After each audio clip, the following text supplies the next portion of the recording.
We're here at the start of the Tour de France and we've come to the Team Ineos hotel, and we have the bike here of a certain Geraint Thomas, last year's winner. We'll soon find out how he's going for this year's race after a few setbacks.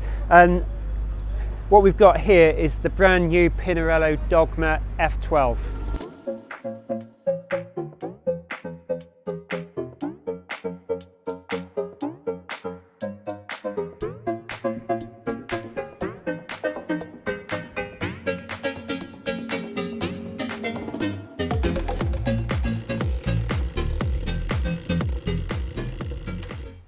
Pinarello unveiled the Dogma F12 and the Dogma F12 disc back at the start of May.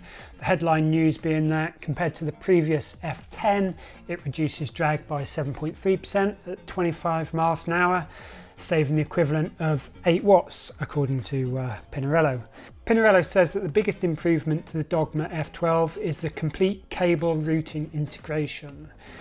It developed a specific handlebar and headset design that enables the integration of all possible brake and gear combinations.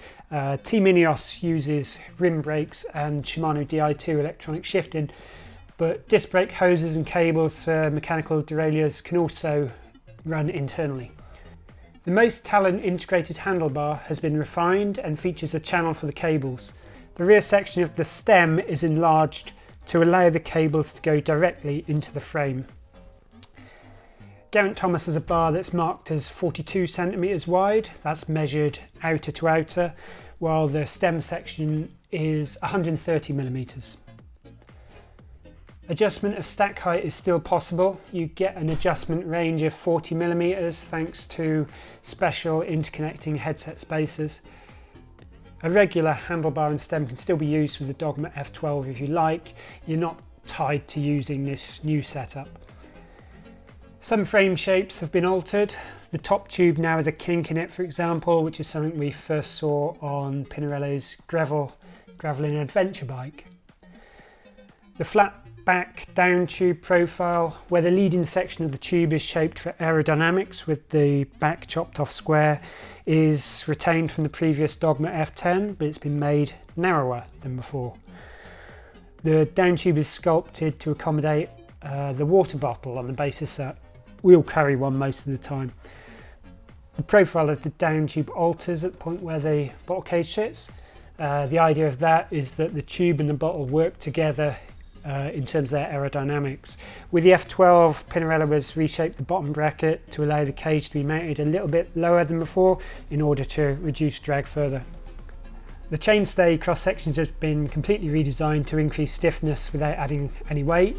Pinarello reckons that this improves power transmission and responsiveness. The fork has been updated with a large profile top section to the legs, the idea there being to improve the airflow. Pinarello says that it's both stiffer and lighter than previously. The rim brake version of the Dogma F12 moves to direct mount brakes now. The F12 will take tyres up to 28 millimetres wide, whereas the maximum you could run with an F10 was 25 millimetres, which is what Team Ineos riders use most of the time. Their bikes are fitted with Continental Competition Pro Limited tubs. Team Ineos uses Shimano Dura-Ace Di2 group sets with the junction box positioned in the down tube where it's very easy to access even on the fly. They also use Shimano's chainset based power meter. This bike is fitted with a 53 tooth outer chainring and a prototype 38 tooth inner ring rather than the more common 39 tooth inner ring. G's cranks are 175 millimeters long, while the cassette is an 11 to 30 tooth. Shimano also supplies Dura-Ace carbon fibre tubular wheels. These are the C60s, which have a 60mm deep rim section. Team Ineos also has a supply of wheels from Germany's Lightweight for this year's Tour de France. As the name suggests, these are super light and we've already seen them being used by Geraint Thomas.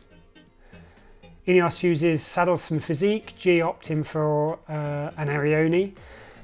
These markings on the cover, by the way, are reference points to allow the mechanics to get the positioning right.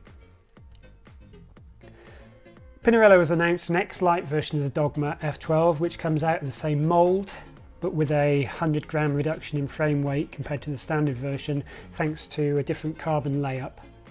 The X-Lite version has a rider weight limit of 85 kilograms, which Geraint Thomas is comfortably below, so we might well see him racing on one before the end of the race. Thank you very much for watching. Subscribe to road.cc on YouTube and please like this video.